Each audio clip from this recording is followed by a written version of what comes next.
It's about the I got to say, it's the stupidest thing in sports. Whoa, he has trouble with the snap, and the ball is free. It's picked up by Michigan State. Jalen Watts Jackson, and he scores on the last play of the game.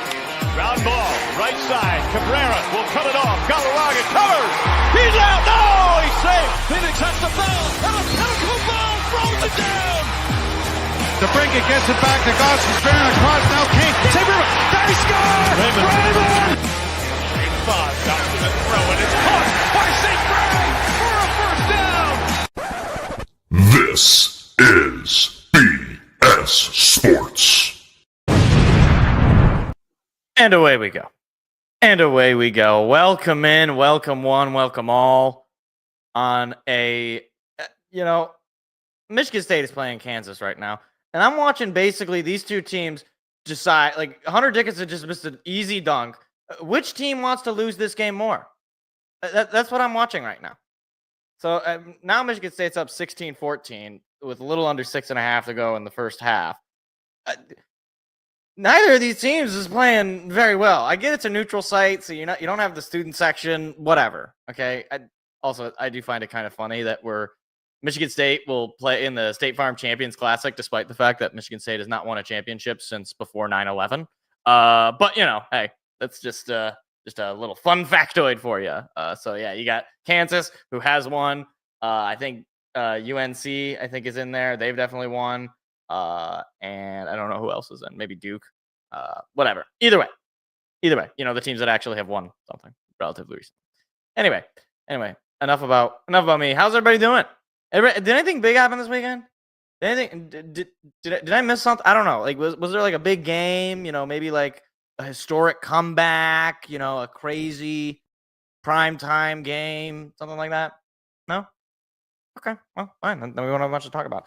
No. We're gonna get into it. Lions, Texans. One of the greatest games I've ever had the pleasure of being able to call and watch. That was an amazing game. We also got a lot of NFL stuff to talk about. I have some things, and I, as you all know, if you've been on the show, if you listened to the show before, when I get going on some of these teams, it's gonna be a fun time. And we got a little college football as well, because I was very excited about this weekend of college football, and I left it feeling very empty and sad. So we're gonna see where the rankings are for college football. Probably because I think the rankings come out at 8:30, and I believe it's gonna be on ESPN. So I'll just have the channel on as I'm watching this Michigan State basketball game, and slowly losing my will to continue going because Hunter Dickinson is just harming me in all angles. The teams are a combined 1 for 17 from 3. I just oh my gosh, Michigan State has yet to make a 3. Hunter Dickinson just made his first 3 of the night. I can't. Should we do more to thank the Texans for waiving Jake Masturbates last August? We definitely should be thanking them. We definitely should, because clearly, if we would have had Ka'imi Fairbanks, or whatever his name was, Ka'imi Fairbarns, kicking that field goal last night, as we saw in that game, we would not be the ones winning. It would be an angry show. Well, maybe not an angry show, but a sad show. It wouldn't be a happy show. Anyway, let's just jump right into it then. So, Lions over the Texans, 26-23. If you want to have a fun time, go ahead and look at that ESPN win probability graph. It's quite the show. At one point in this game, I believe Detroit had like a 7% chance of winning the game. And, well, they did. And look, I got to start with Jared Goff because I think he's a little bit of the talk of the town right now. So easily, probably, I think that this goes without saying, his worst game of the year, right? And that's not me being mean. 15 for 30, couple of touchdowns, 5 interceptions. That's 29 QBR on ESPN and a 59 rating. It's not good. And he did that with all without getting sacked, which is actually possibly more impressive. It was not good. It's not a good night. Now, there is a little bit of context that needs to be added to this, because you just look at that box score, you think, oh my gosh, 5 interceptions. Was he looking, what do the jerseys look very similar? Look, Interception number 1, tip ball in the air. It's anybody's ball. I'm not blaming the quarterback. Interception number 2, basically a fumble that went forward and bounced like a volleyball into the hands of a D lineman. Not going to get mad at it. Interception number 3, Hail Mary, final play of the half.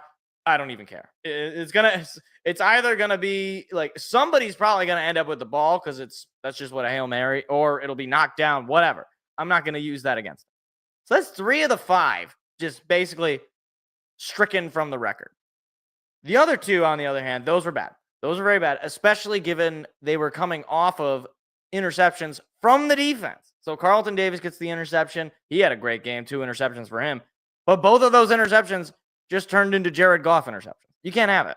And I don't think this is who he is as a player.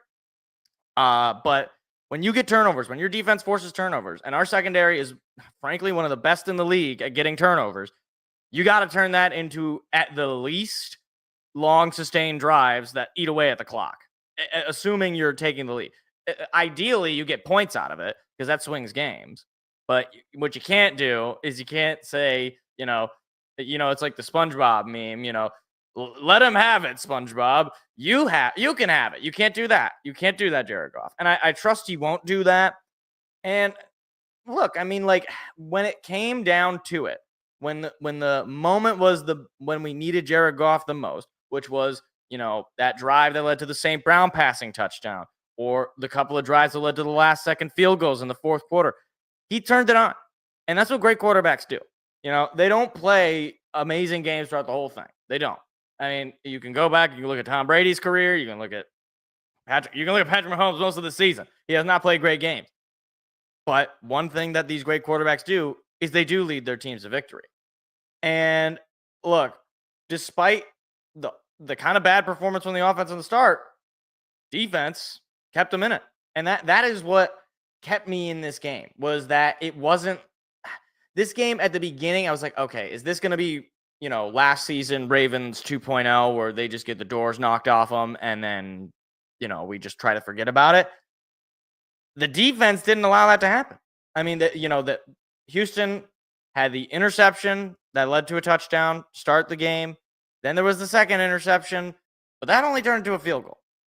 And then it kind of slowed down. They were it wasn't like things were working. They had the one drive where they ended up scoring a touchdown. But then after that, once the second quarter ended, the defense said, all right, that's all you're getting. That's all you're getting. And they shut them down for the entire second half. I don't know how many plays they ran in Lion territory, because the one that I really remember was the second Carlton Davis interception.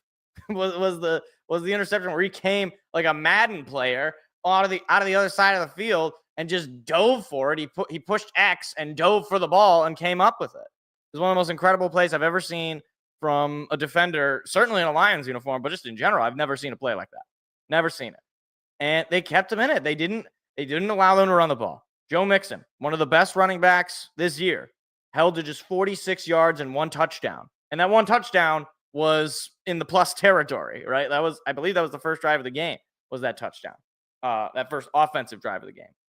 And once they got them into third downs, let me take a look here how they did on third down. I want to say they were pretty good.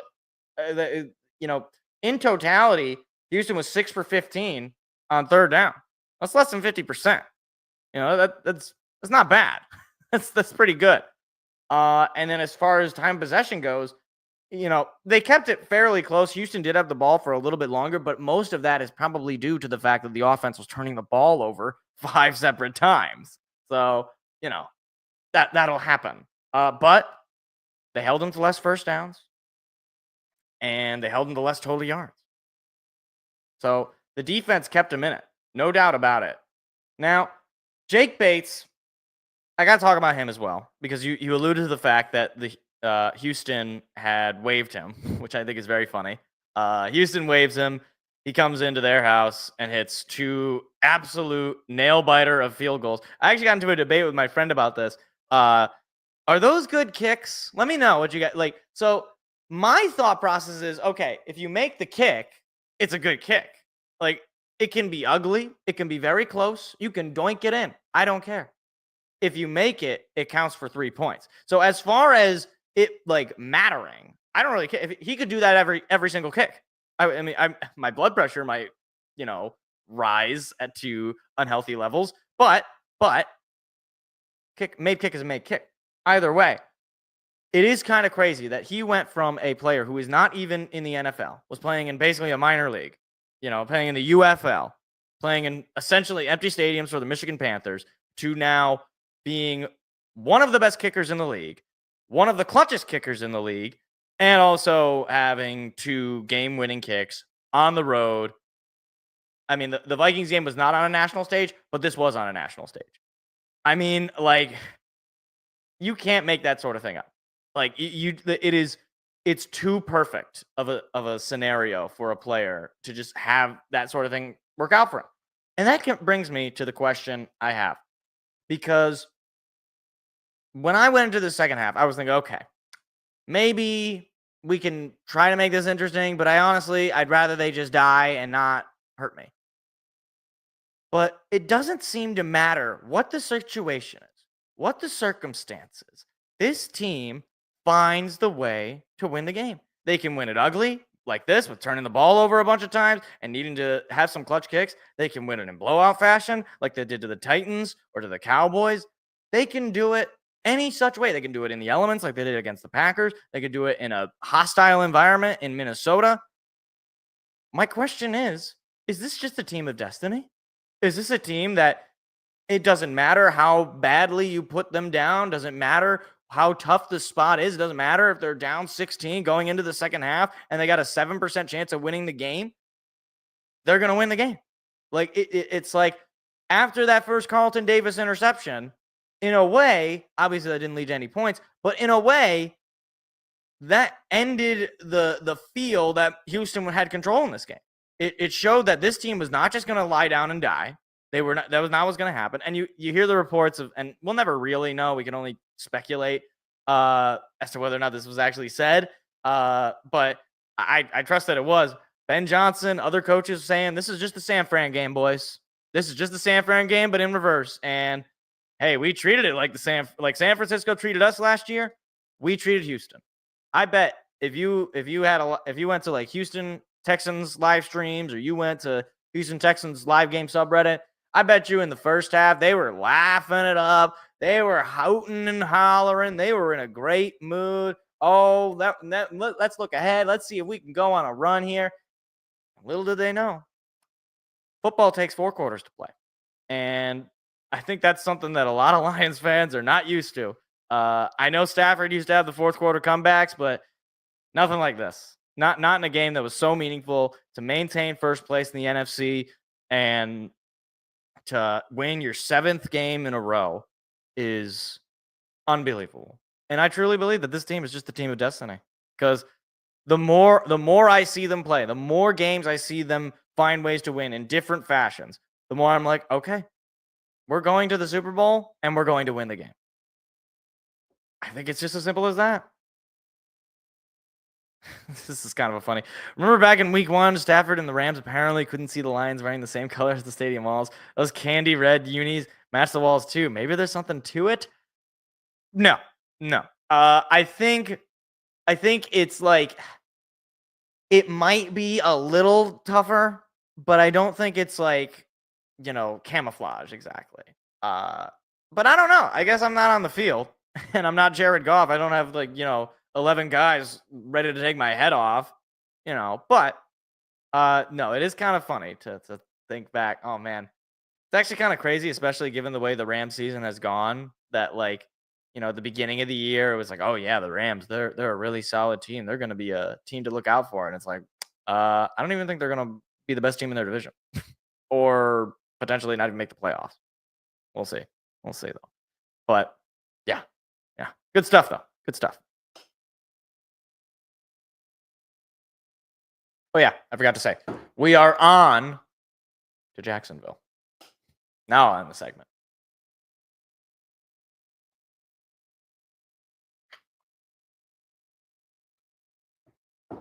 Meanwhile, now the life is starting to fall out from Michigan State here.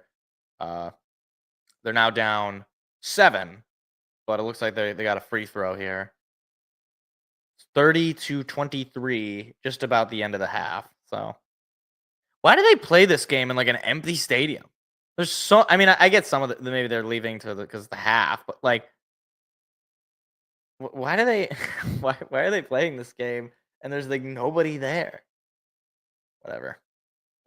Michigan State always does this, where they will schedule some like powerhouse team and they'll get their doors knocked off them, and then later on maybe get on a little bit of a run because maybe the Big Ten is down, or maybe they just play some bad teams or what have you, and then they'll just go and lose in the second round in the tournament or the first round, or they'll lose in the play-in. It's basically been Michigan State basketball the past like 4 or 5 years. I guess 2019 was a fun year. That was much. I like that year. I want to go back to that year. I miss Cassius Winston so much. I mean, he's playing in like China.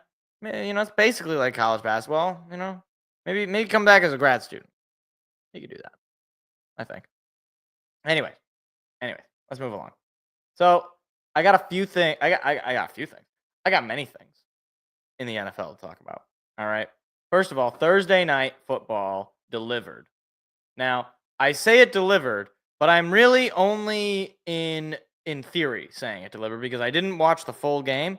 I went to bed because some of us have to work in the morning, and for whatever reason, these primetime games have to start at 8:15. Why? I just start it at 6:45. Everybody is happy, or at least I'm happy. By the way, have you seen? Actually, before we get into that, I want to read this comment. By the way, have you seen this blue court the Pistons are currently playing on LCA now? Maybe has the best looking basketball court I have ever seen. Maybe should get matching jerseys though. So yeah, that's for the NBA Cup, the little in-season tournament. I've not seen it, at least not on TV, because I'm watching the Spartans, and I might be regretting that because hey, Pistons are actually playing pretty well this year. I'll probably catch the tail end of the Pistons game, just because this game is going to end before it. But anyway, back to Cincinnati, Baltimore. So I really don't have too much to say about the game itself. However, I do want to say this. Lamar Jackson is the MVP, and it's not even close. I got to tell you, I've watched a lot of football, as you know. I've said this before. This guy is like the single best regular season player individually that I have ever seen. Like it is to the point where he is basically every single game there's going to be a highlight reel of Lamar Jackson. When he had that scramble play that he ended up with the first and goal at like the 1, and he was just running around like a chicken without his head on, I was just amazed. I was astonished. I couldn't believe what I was watching. And on the other side of it, Joe Burrow is fighting for his life. He's like R. Kelly. He's fighting for his life. 34 for 56, 428 yards, 4 touchdowns, no interceptions, sacked just 3 times. And I was stupid enough to not play him in fantasy, and I will never live that down. I have a weird relationship with Joe Burrow in that it seems like when I play him in fantasy, that's when he decides I suck. But when I don't play him in fantasy, that's when he decides I'm going to be the single greatest quarterback in the AFC right now. And I you know what? Fine. Be like that, Joe. I hope you guys keep losing because it only makes me it is the eternal justice of that. Of you and only having good weeks when I'm not playing you in fantasy and then you lose. That's what you deserve. But on all seriousness, a crazy comeback though in this game by the Baltimore Ravens. They were down 21-7 at one point and come back to win the game 35-34. An all-time thriller. Look, you gotta appreciate the fact that Thursday Night Football finally delivered an actually really good game. And to be fair, some of the primetime games this year have been actually pretty good. It's always difficult to land on those, obviously. But this was a great Thursday Night Football game. I really hope that it continues, but I doubt it because, this week actually could be a good game. We'll see. I don't know. I got a feeling it's not going to be good. You can't have 2 Thursday Night Football games that are good back to back. You can't do it. But yeah, Lamar Jackson, absolutely unreal. This guy's just a video game character. However, that defense is suspect, and Lamar Jackson has a tendency to not play well in the postseason. There's a bit of a tendency to do that. I will never forgive you for last year's AFC Championship. I will never. All right? You robbed me of Taylor Swift's slander. You robbed me of that, Lamar, and I will never forget it. Unless you can, do it this year, then I'll forget about it. I won't remember. Moving along. Okay. I actually do want to spend a little bit of time on this, and this might even be a segment. I don't know. But let's talk about the number 1 overall pick. Can I just have a question. All right. I just got a question. All right. Can somebody please explain to me in what way is he a generational, can't miss prospect? Have to take him number 1 overall. It's so obvious. Please, I would love to know. Is it he's got that clutch, always going to win factor? No, because his team is 4-5 and has not won a road game. Is it maybe his individual stats, right? Like you look at the box score, he's got incredible numbers. No, it's not that. Is it his consistency? Well, if by consistency you mean consistently being not great, yes, it's that. On the year, he's got 9 touchdowns and 5 interceptions. He is ranked 29th in QBR. Just as a reminder, there are 32 teams. Obviously, there's more than 32 quarterbacks, but you know what I mean. As far as game logs go, let's work together to find the good games that he's had. Okay? All right, let's do this together. All right? Was it week 1 against Tennessee, one of the worst teams in the league? No, he threw for less than 100 yards. All right, that's week 2 against Houston. All right, Houston. That's a pretty good team. Was it that one? No, he threw for just 174 yards, and he had no touchdowns and 2 interceptions. Okay, all right. That's all right. And they lost the game, by the way. They ended up winning the Tennessee game, so they won in spite of him in a way. So hey, get a free win. Was it okay? Indianapolis. All right, Indianapolis. Come on, they're kind of a rebuilding team. Not super talented. They got some guys, but you don't know if Anthony Richardson is that. Is it? Well, okay, all right. He had a good game. All right. Not a great team, but you know what? Pretty good game. 363 yards, couple of touchdowns, couple of picks. But you take that. And they lost the game. Oh. All right. Well, you know what? That's fine. You can have a good game and lose. That's fine. All right, let's move on to the next week. All right. What about the Rams? All right, LA Rams.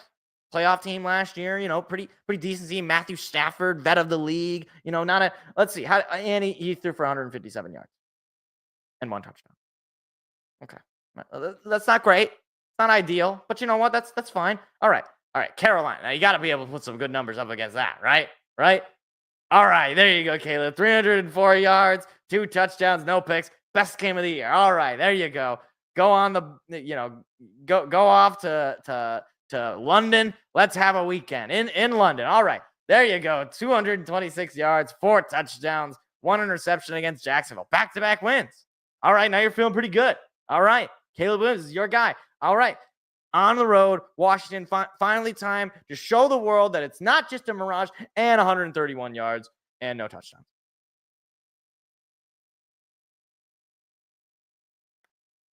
Moving along, on the road against Arizona, 217 yards, no touchdowns.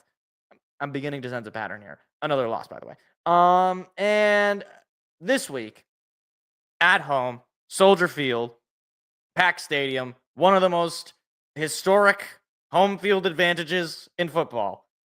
And he throws 120 yards, no touchdowns, and the offense scores a mighty 3 points.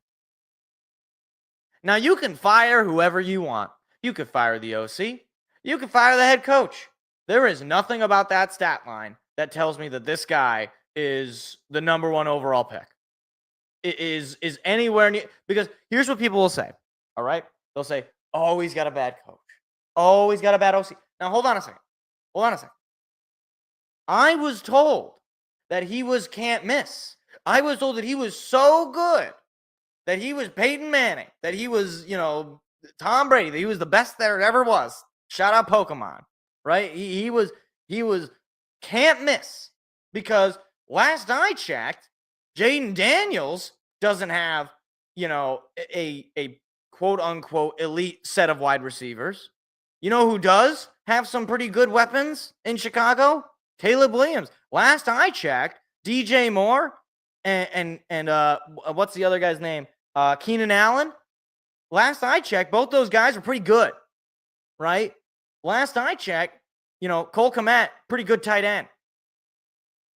But hey, it's all, it's all his fault, right? All he needs, it's not, it's everybody else's fault but Caleb. Like this is, to me, like, here it is, right? This is exactly my point. Maybe it's just a guy he has to throw to. Like, he needs a better wide receiver core. Some kind. Oh wait, that's right. That's right. They have that. They have the wide receivers. They have the weapons on offense, and he is not taking advantage. They took a wide receiver this draft. They took a guy to pair with him in Roma Dunze.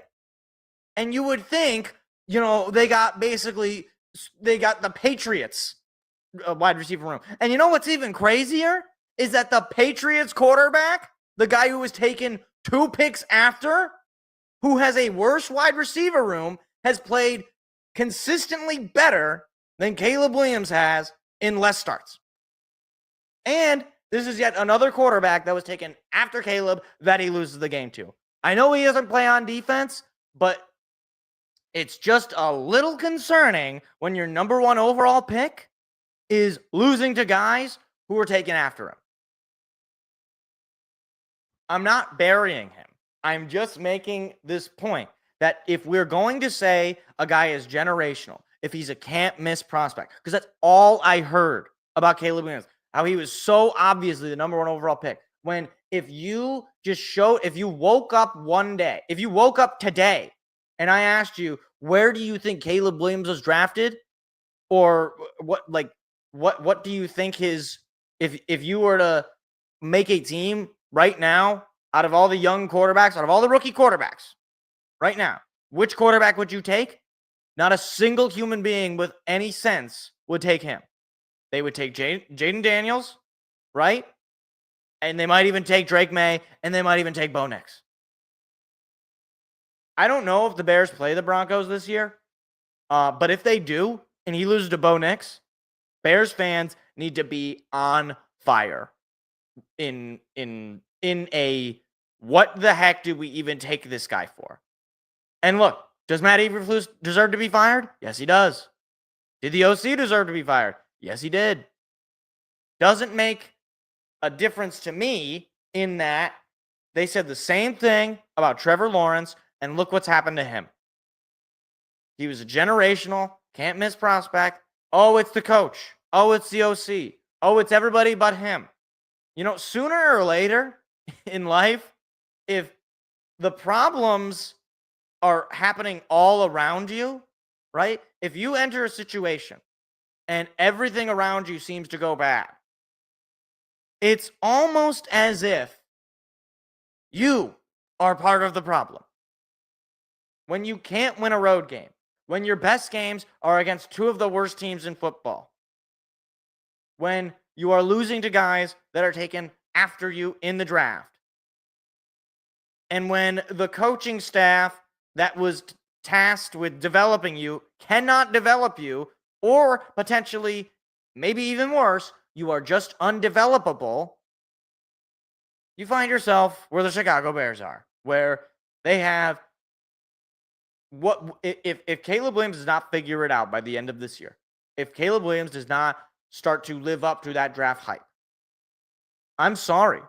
We need to, as a society in our sports media, we need to throw out this notion that there is such a thing as a can't miss absolute number 1 overall pick prospect. We have to get rid of it, because all it takes, apparently, is a bad organization taking you. That's all it takes. To make a basketball reference, it probably would have been terrible for Victor Wembanyama to get drafted by the Pistons. He's lucky he got drafted by the Spurs. We'll leave it at that. We'll leave it at that. All right. Look, give me this second.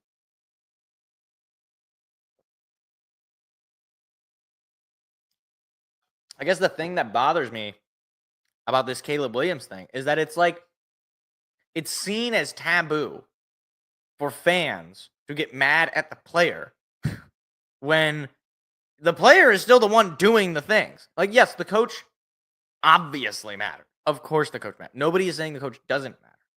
But I just don't like this notion of treating, these professionals. Caleb Williams is making millions of dollars, right? It's not like he's, he's not like a high school quarterback. And all I was sold on was how great he was. But yeah, I guess you can't be too mean to him, or else, I don't know, he's going to paint his nails black or something. I don't know what he's going to do. Anyway, I got to move on here. The Chiefs won a football game. So Mahomes is not playing particularly well this year. If you just look at the overall stats, he's got just 3 more touchdowns than he has picks. 12 touchdowns, 9 interceptions. Despite all that, he's actually ranked 6th in QBR, which is pretty impressive. But he's not having a great year. But you know what? It doesn't matter. It doesn't matter because I don't know. They must have they sacrificed. I don't know. They probably, I don't know what they did. They did some black magic nonsense. Maybe they plugged their Game Shark in, and now they have double speed and they can just win on block field goals. My question to you all is this: are they just going to never lose a game this year? Like, look, I know I said earlier that I think the Lions are winning the Super Bowl, but at least for the regular season, are the Chiefs just not going to lose a game? Now, what you might say is, okay, next week they got Buffalo on the road. That could be a loss. It could be. But the 49ers on the road, I thought could be a loss. I thought even the Bengals at home could be a loss. Or the Ravens at home. At every juncture where I thought it could be a loss, it's a win. And now, if we just look ahead, Bills on the road, Panthers on the road, that's basically an auto win. Raiders at home, auto win. Chargers at home, maybe not an auto win, probably an auto win. Browns on the road, auto win.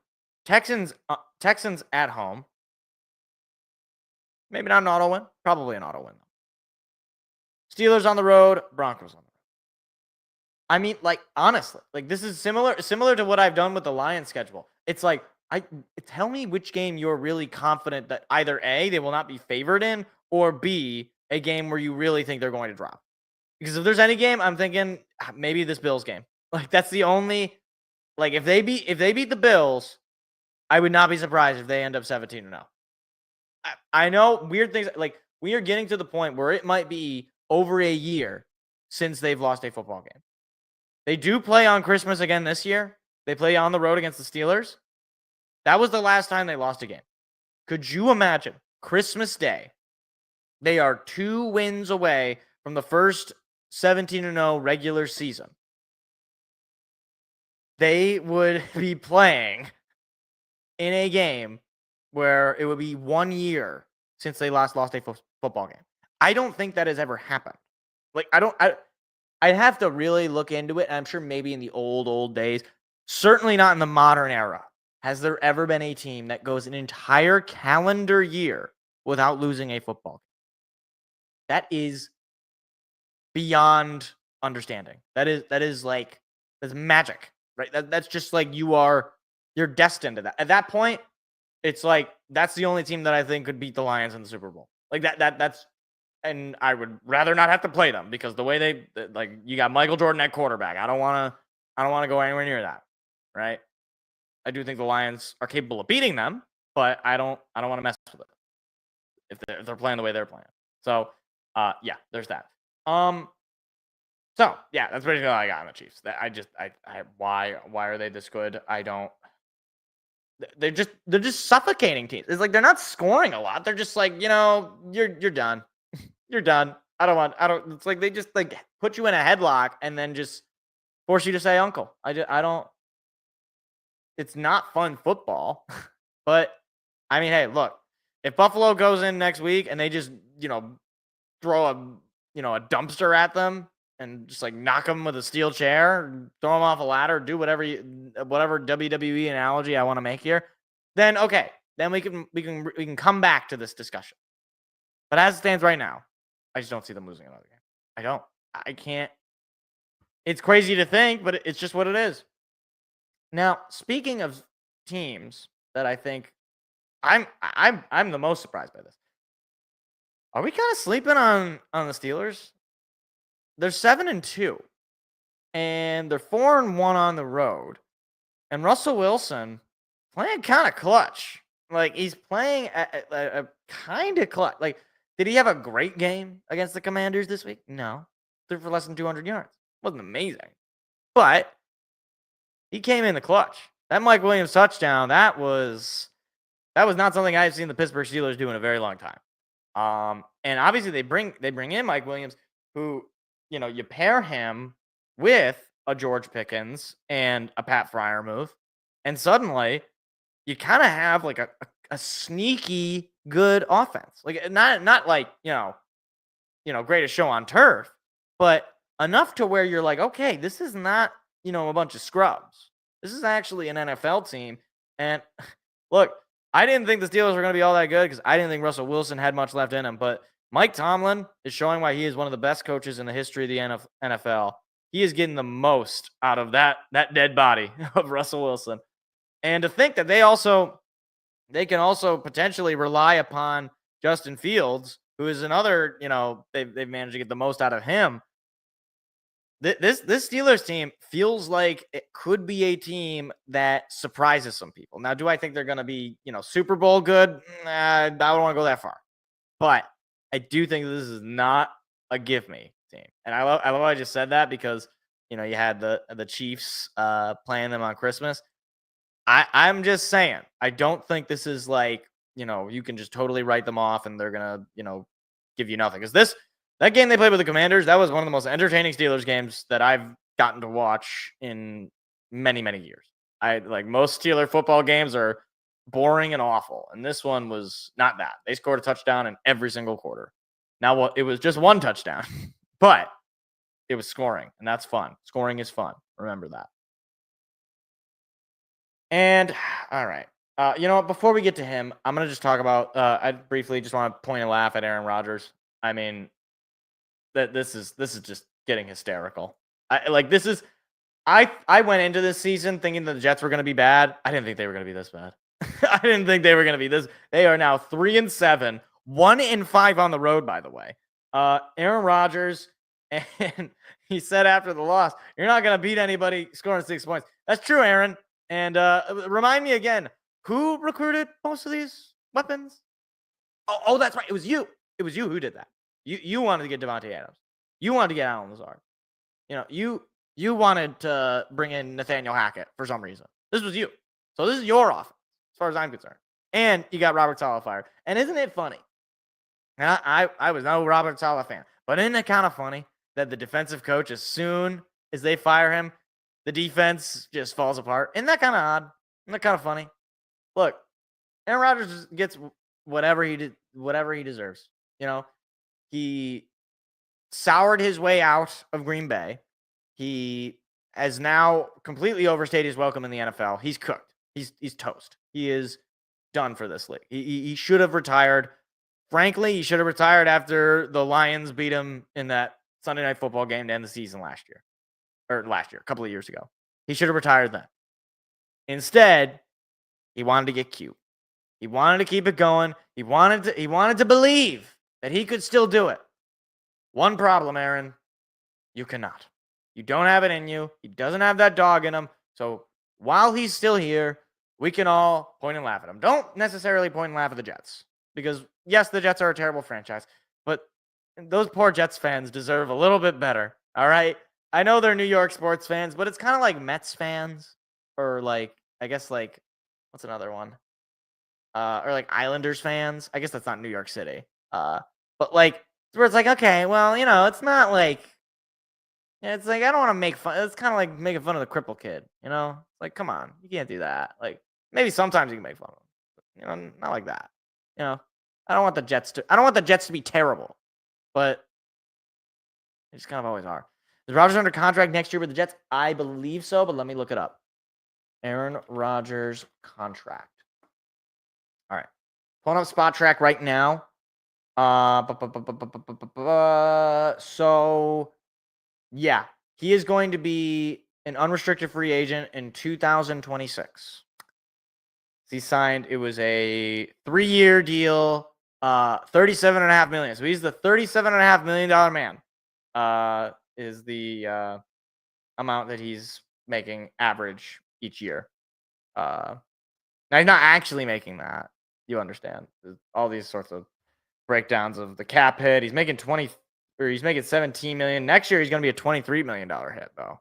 So that's the irony is, so basically the situation is, obviously when he tore his Achilles last year, that was probably the worst case scenario because that was the 1 year, maybe this would be your second year of where you can really take advantage of Aaron Rodgers. So you lose 1 year where you're only paying him $8.8 million, or at least you're only taking an $8.8 million cap hit. This year, that doubles, I think. Not exactly, but $17 million. And then next year, it's going to be $23 million. And then you'll be off.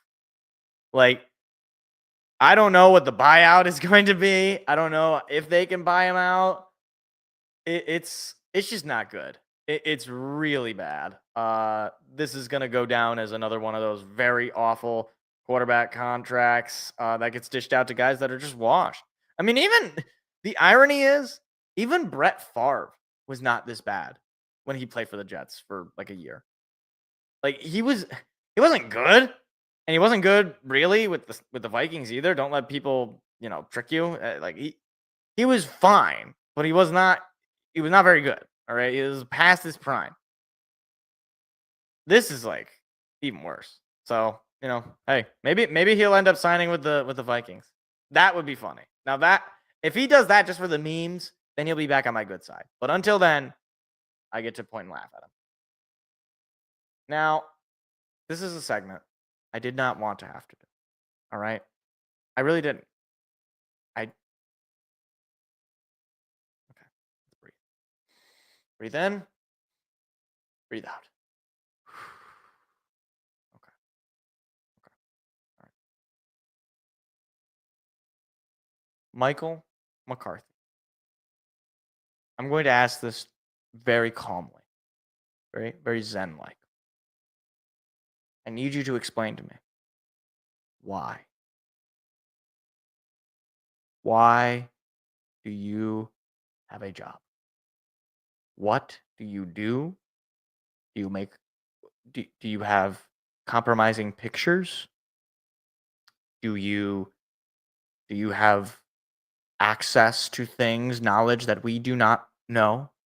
Do you see into the future? Is there something? Well, clearly, it doesn't see into the future the way he goes. Why is he still employed? I feel like this is going to be a weekly segment until Mike McCarthy gets fired. Why is he employed? Why is he employed? Explain it to me. All right? Like somebody, Jera, he is 0-4 at home. They haven't scored a home touchdown since September. They haven't won a home game since last year when the refs bailed your ass out. I do not care that Cooper Rush started this game. I do not care that Dak Prescott is dead. I do not care. He should have been fired by the end of last year, and now he has started. He is 3-6, 0-4 at home, where every single home game, the team looks absolutely putrid. And for some unknown reason, he is still your head coach of the Dallas Cowboys. Now, look, I'm a resident Dallas Cowboy hater. I wish he would stay the coach for eternity. But as a human being who at least I try to be fair to other teams and expect some level of professionalism and success from every team. I hold the same standard I would hold to my own team that I do to other teams. So please explain to me how he has a job. I do not like. It would be one thing. Okay, let me. All right, I don't want to get a headache. If his name was Emmitt Smith, if his name was Tom Landry Jr., if his name was Troy Aikman, if his name was any Dallas Cowboys legend, I would understand. All right? Or if he was, if he had been the coach throughout the night, if his name was Jimmy Johnson, right? I would understand. Mike McCarthy has done zero for the Dallas Cowboys outside of what, 2 division titles? I think just 2, maybe like a few division titles that ultimately ended up meaning nothing because they would lose in the playoffs. I do not understand it. All right, like it is so beyond reason how he still has a job. Like if I'm a Cowboys fan, I am seeing, like, I know that they cannot control Jerry because he's never going to stop. He's going to do this until he dies. But, like, how can you even be a fan of this team? How? Like, what is there to root for? This is like, it is similar, and I can only relate this to my own teams, right? This is similar to, the Pistons last year, where it was clear that there was no sense of care or any, like, it was just, there was nothing going on. How can you root for this?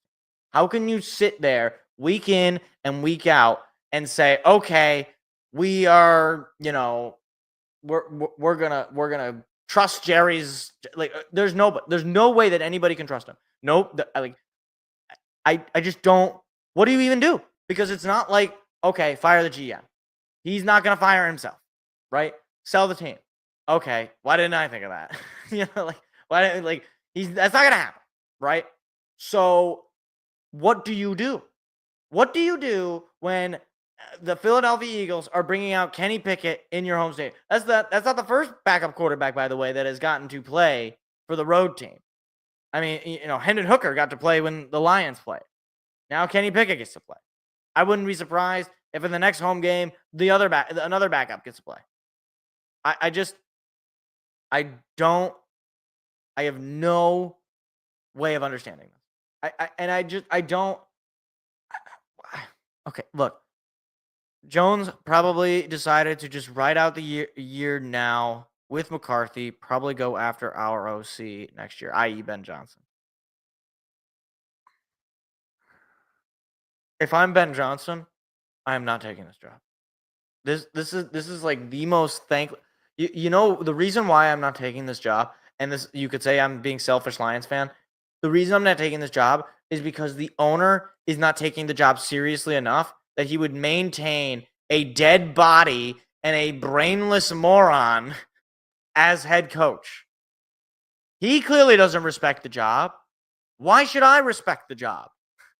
There's a certain point where you have to have a public face of this is unacceptable, right? It's the difference between, and again, related to the line, it's the difference between how William Clay Ford and Martha Ford handled firing head coaches and the way Sheila Hemp handled it. Thanksgiving, everybody's watching 2020. Lions get embarrassed on national TV again. Matt Patricia's dead. The GM is dead. Gone immediately. No questions asked. Don't even clear out your desk. We'll send you your stuff tomorrow.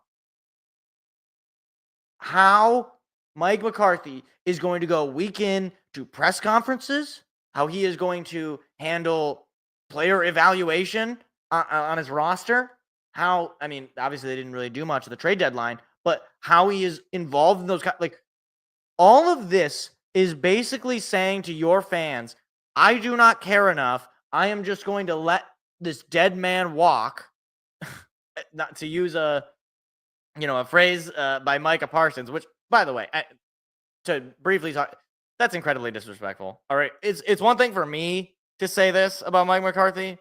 It's another thing for his players to say. You cannot say that at a press conference about your head coach. All right, like if Mike McCarthy was in the room with me, I wouldn't yell at him and scream at him. I'd probably want to talk to him. All right, I'd probably be a gentleman about it. Now, I am unemotional about this. Right, I understand where Mike Parsons is coming from, but you can't call your coach a dead man walking. You just cannot do that. All right. I don't care that now we're living in the, in the player era and everything's, hunky. Like, no, you can't do that. In the podcast era, I don't care. You can't do that. It's disrespectful. It's wrong. You can't say that. You just can't say that. Anyway, and for what it's worth, from what I've heard from other people working in the media, Mike McCarthy is one of the nicest people you'll get to meet. And I'm sure he's a very nice guy. And that's all the more why you can't say that about him when you are personally involved in working with him. All that is to say, the longer that Jerry Jones and that the Cowboys deal with this, the longer, to me, it says they are just not interested in actually winning basketball, in winning football games. They're not. Like, Jerry Jones is interested in making a name for himself. Jerry Jones is interested in getting a lot of national TV games. He's interested in bringing in, a star player, a big name or whatever, but he's not interested in winning. He's not interested in getting a Super Bowl. He's interested in, flouting his, trying to prove that he knows best when he just hasn't known best, and he really has never known best. So I can't believe in a way I'm saying that I feel sorry for Cowboys fans. I don't really, because they are some of the most obnoxious people online or just in general. But man, it's like this has got to be like bottom of the barrel for Dallas. Like I don't know what you even can say that's positive. There's just nothing. So yeah, there's my rant on Mike McCarthy.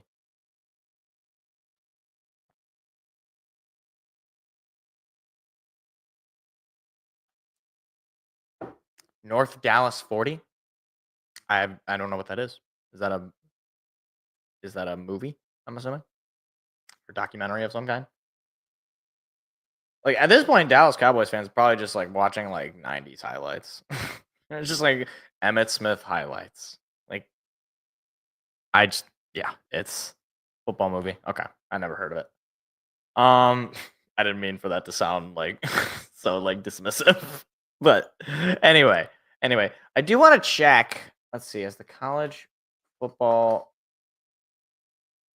playoff rankings, I don't think they've come out just yet.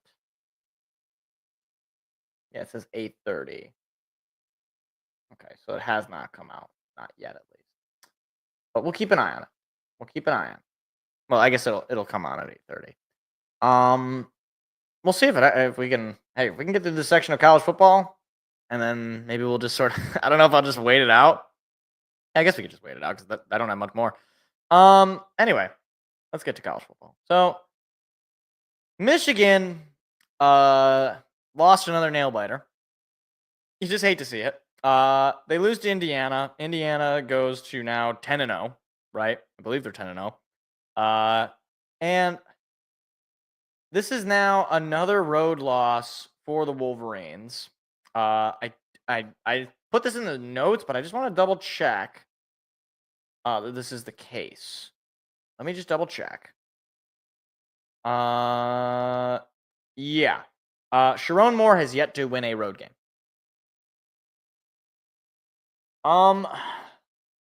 So that's obviously not very good. Here's the thing. If you would have thought, or if somebody would have told you that in the final 2 weeks of the season, we would see whether or not Michigan would be able to make a bowl game. If me, the Michigan State fan, would have said that, Michigan fan would have said, "Oh, you're just a Sparty hater. You're just jealous of Michigan." And right now, we're practically looking down the same, barrel. like we only have so many games left to potentially get to bowl eligibility. could you imagine, and this is entirely possible, that both of these teams, both Michigan and Michigan State, end up 6-6 as average? And if that is the case, then I got to say, I think Michigan State at that point can safely, maybe not necessarily like with full confidence, but can at least say with some level of confidence that we hired the better guy. And I don't know that that's going to happen. We'll see, and only time will tell if it ultimately lasts for something sustainable.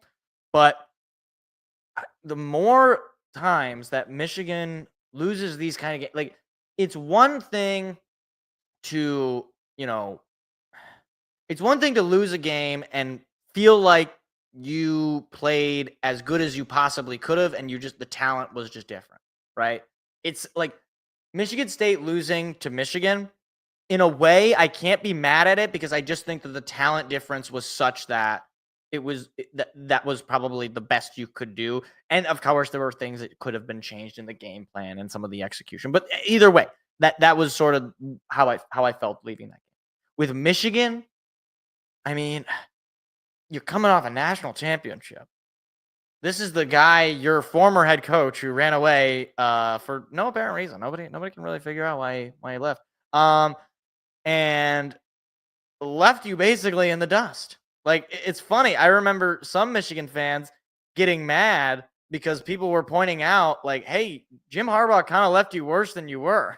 Like, and look, obviously you get a championship trophy in your trophy case, but now we're seeing basically the fruits of the end of the Harbaugh experience. It is now you have a coach that a lot of Michigan fans surprisingly are already kind of done with. And I don't think Sharon Moore is totally, like, if he can get some recruiting done and really start to build his own identity, his own team and his own identity, then maybe we'll see whether or not he truly deserves to stay as the coach. But I don't know. It's not a good start, needless to say.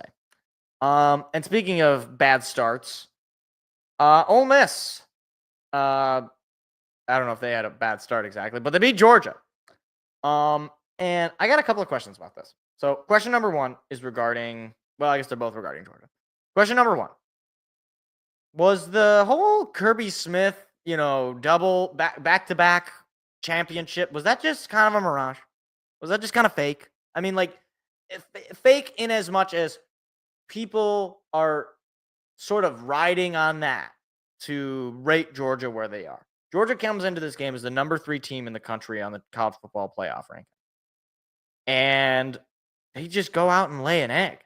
They just look awful. They didn't score a single touchdown the entire second half. I mean, this game was really never all that close. It was just awful. Like, it just wasn't good football. They couldn't play defense. You give up 28 points. You couldn't play offense. Like, what is it that Georgia is good at exactly? I don't know. Can they run the ball? Not really. Trevor Etienne, Travis's brother, he's not very good. He's not very good. 6 carries for 24 yards. Not good. Who is their best receiver? Lovett, I guess you'd probably say. It's just not good.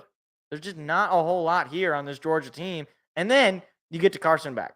Going into this year, Carson Beck, I think, was, if you would have just asked people, is he a first-round quarterback? Of course. Everybody was going to say. At this point, I don't know if he's a second-round quarterback. Like, he's put up some stinkers these last few games. And a lot of these big games, he has just not played well at all. Like, he had the game against Texas, terrible. He had the game against Alabama, where he put up a lot of big numbers, but it was all for naught, right? His team he was awful in that first half. And even, like, I think back at that first half against Clemson to start the year. Again, you look at the box score numbers, it doesn't necessarily indicate how he's actually playing. And then, the Kentucky game where they almost blow that. Like, it's just, I want to believe that maybe there's a good quarterback in there. But the more big games and the more big moments he just does not deliver, the more I'm left to believe that Carson Beck is just not a first-round quarterback. And that he similar to Kirby Smart, was sort of riding on the coattails of a championship success that it was just not real. Just wasn't. Look, you're a Georgia fan. Those back-to-back championships, those are the best times of your life. I wonder how you feel about Kirby Smart now, given that since those championships, the team has just not been able to perform in those big moments. Just haven't. Now, speaking of teams not performing, I got to talk about LSU. I got to tell you, all right? And I do actually take some pride in this because I try to advertise a sport that I love, college football. I try to offer to the people who maybe aren't college football fans. I know a lot of NFL fans aren't college football fans. Maybe you're not in a college football area. You know, Michigan. I went to Michigan State, so it's a college football area. You got Michigan State. You even got the MAC schools. People are very passionate about college football. I try to help the people who maybe aren't to steer them in the direct. Keep an eye out for these games. I told you all to keep an eye out for the LSU Alabama game because that was the game to watch. That would be the game of the week. Two teams fighting for a playoff spot. It should be close. It should be a fun game. And LSU looked like ass. They brought a real tiger to the game.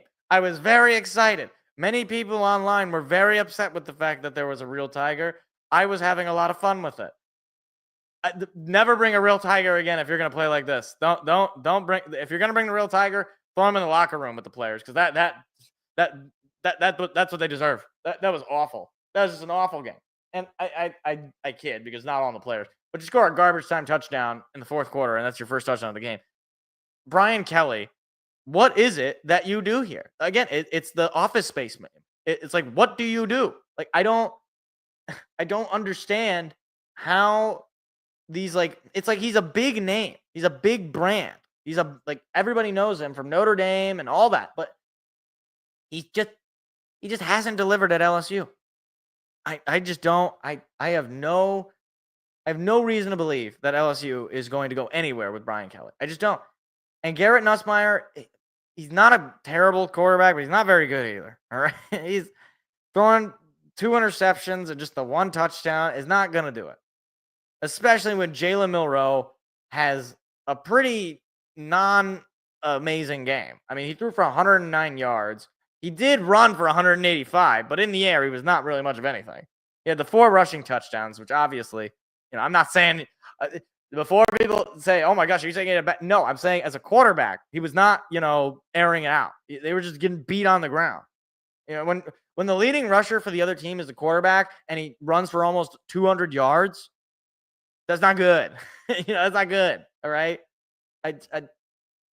Look, I want LSU to be good because, for one, they're fun when they're good. I mean, Joe Burrow, Justin Jefferson, Jamar Chase, they're fun when they're good. And Alabama, I love them or hate them. They're an enigma of a team, right? Losing to Vandy, losing games inexplicably, right? But now with that 3rd loss, I can't see LSU being in the playoff, and we'll see. We got about 20-ish minutes until the college football playoff rankings come out, unless they get leaked. I don't think that's going to happen, but I don't know. I want to believe that either of these teams could be fun and good, but I can't do that when, for one, LSU will drop games like this, and then Alabama out of nowhere will just win games like this. They're certainly going to move up in the playoff rankings, I would imagine. And again, we're, only about 20 minutes away from that getting revealed. But man, it's just I don't know. What is the SEC's on drugs? I talked about it last week. The SEC's on drugs. So, yeah. Let's see. Oh, I didn't mean to. I just want to refresh the page, see if maybe it got. No. Okay. Has not changed. So, I guess then before we talk about that, because it's not there, I guess we'll talk about this week. What's there to look out for. So for one, most immediately important to me, I got Michigan State going on the road to Illinois, 2:30 on FS1. Now, here's the thing. this kind of feels like, and I don't want to be a homer, all right? It kind of feels like a Michigan State win. I don't know what it is. It just kind of feels that way. Like, coming off of your second bye, you played a not great game against Indiana. We'll just call it a not great game. You're feeling feisty. You need 2 more wins to get into a bowl game. You got 2 more home games, but you don't want to necessarily have to leave it to that. You would prefer to get 1 win, and then you got your Purdue game at home at night, Friday night, on a short notice, right? If you could sneak this game, and I know Illinois was in the top 25 at a certain point, but they're out of it now. They're not a particularly great football team. They're probably better than MSU on a talent standpoint. But I think this is a game that Michigan State come away with a win. I don't think this is so far out of the realm of possibility, but it's ultimately going to depend upon a couple of things. Limiting the turnovers, limiting the petty mistakes like the flags and all that, and if Aiden Childs is allowed to throw the ball. Like, allowed to airmail it out and be able to hit Nick Marsh. I think there is a bit of chemistry developing with him and Nick Marsh. Obviously, he's the best receiver. I just got a feeling about this. And maybe it's just me being a Michigan State fan. I just got a feeling. I don't know. Anyway, that's enough about my team. Let's talk about actual teams that are good. So you could watch Ohio State play Northwestern at noon. You could do that. You could also watch anything else. Watch like reruns of, Corey in the House. That'd probably be more entertaining. Definitely more entertaining. As far as other top 25 matchups, I mean, little ACC action, Clemson at Pitt could be interesting. Big noon this week. Now, this is for all of you haters out there because I am a fellow hater. I call upon all of you. We got Utah at number 20, Colorado. All haters commence. We need to all come together to hate Colorado. I am desiring for nothing but their demise. Big noon. Gus Johnson and Joel Klatt are going to be lathering each other up, talking about how much they love Coach Prime and how he's bringing Colorado. I think it is all fugazi. All right. And I don't care what anybody says. Oh, well, they're actually, they're actually pretty good. They're going to go to, I think it's all a mirage. This is all fake. All right. I refuse to believe that cartoon character of a coach is actually good for Colorado. It's all fugazi. All right. And I need all my haters to come out. I'm like Goku at the end of the Boo saga. I'm just give me your energy. And all the haters to give me their energy. Come together, raise your hands in the air so that Colorado will lose on Big Noon. I would want nothing more than for Joel Klatt and his buddy, his partner, Gus Johnson, to have to call another terrible game and even more so a game in which Colorado looks terrible. That would be perfect. So, yeah, that's what I'm calling upon everybody to do. Other than that, there's not a whole lot of great games this week. I mean, as far as top 25 matchups go, you got Tennessee at Georgia. That's probably the best game of the week, just looking at it. That's top. Obviously, Georgia, can they kind of get out of their funk, right? This would be a bounce back game for them at home. Can they, kind of win back some confidence? It's going to be on at 7:30 on ABC and ESPN Plus. Yeah, it just feels like a must win. It just really does. And then if you want to see the best team in football, you can watch Oregon at Wisconsin on NBC, 7:30. Outside of that, anybody want to stay up for a little San Diego State at UNLV, 10:30? Anybody, literally anybody at all. I don't think anybody will watch that game. That's not true. Some people will watch that game. Those are people that we call strange. A little strange. But yeah. So I guess to filibuster here a little bit. Do I want to filibuster? I guess okay. Here's what we can do. Because we probably have to come back because I just want to talk about the college football playoff rankings before the show ends. So do I want to? So we got a couple options here, fellas. Either I can just get to the picks right now for this week in the NFL. We can just get to the picks. We just do them now. Do it now. And then we just be done with that, and then that's basically then we're just sort of in free mode. Or, actually, that makes the most sense because that'll take probably 10 minutes or so, and you'll be really close to the end of the Michigan State game, and then into the college football. You know, that's what we're gonna do. That's what we're gonna do. I've already decided. I don't even need your guys' opinion. Your opinion is irrelevant. So mean. So mean. Let's see. The Pistons are winning, or they were winning, 57-51. I don't know if they're still winning. Tobias Harris, 11 points. Tobias. My man. All right. Anyway, so it is indeed that time of the show. Right at the end of the show, everybody's favorite part, or at least my favorite part. It's time for the picks. Hit the music.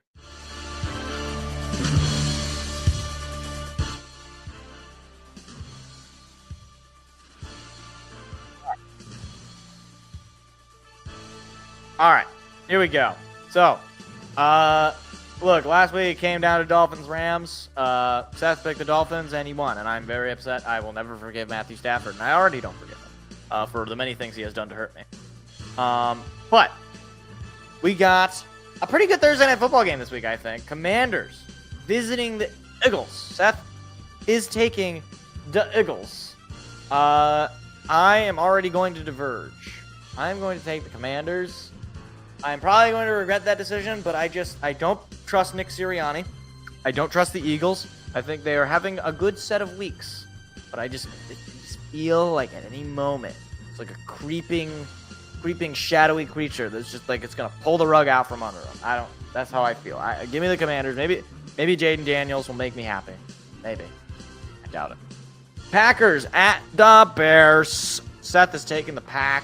Yeah, I'm taking the Packers. Off the bye, Jordan Love obviously didn't have a great game against Detroit in his last game. I think he wants to bounce back here. He's got the Bears, who are spiraling. We already had the whole Mike ranting about Caleb Williams earlier in the show. So, yeah, give me the Pack. Get the win on the road over Chicago. Up next, the Jaguars heading to Detroit, taking on the Lions. Seth is taking the Lions. And yeah, you already know me. I'm taking the Lions. The Lions are gonna absolutely dog on them. I think. I don't think this is gonna be a close game. This game could be over by the second quarter if all things are going right. Mac Jones is gonna be playing quarterback for the Jaguars. That's not ideal. Not less than ideal. One way to say. So yeah, Raiders at the Dolphins. Seth is taking the Dolphins. Yeah, I'm gonna have to agree. For one, the Raiders don't have a quarterback, so that's problem number one. For two, Tua actually, they actually got the job done last night, which I was very surprised by. I thought that Matthew Stafford was gonna be able to, do something. Was gonna be able to have some offensive firepower, and look, the Dolphins were able to stay in it. That defense kept them in that game. And I just don't see that the Raiders were going to be able to move the ball down against that. Not that Tua is going to play, MVP level football, but he will play a quality of football that is enough to beat the Raiders, which is pretty easy. But hey, give me the thing. Up next, Rams at the Pats. Seth is taking the Rams. Yeah, got to go with the Rams. As much as Drake May has looked pretty good, he's not ready. He doesn't have the weapons. The Rams, this is I feel a must-win for them. I think they got to get this job done, or else they could be looking down the barrel of missing the playoffs. I know it's on the road. It's going to be probably cold, and they don't usually play in the cold out in LA. But yeah, I do think that they're just a better team. I think Cooper Kupp will dog all over that defense, and I don't know what the Patriots are even capable of doing on offense. Other than not scoring, basically. That's pretty much what they're capable of doing. So yeah, give me the Rams. Browns at the Saints. Ew, yuck, gross. I'm going to throw up right now, live on the stream right now. Seth is taking the Saints. What do I do here? What do I do? I guess I'll just take the home team. I'll just take the Saints because it's a home team. I got nothing more. There's nothing more for me to say. I don't. This is an ugly game. Both these teams stink. I don't care that the Saints won last week against the Falcons. But new coach, juice. I don't. They're terrible. Give me the Saints. I don't. Ravens at the Steelers. This actually could be a very good game. Seth is taking. Where is this pick? The Ravens. Look, I'm going to go off the beaten path. I'm taking the Steelers. I didn't think I would ever do this. Lamar Jackson is playing at an elite level. That's true. That's true. But,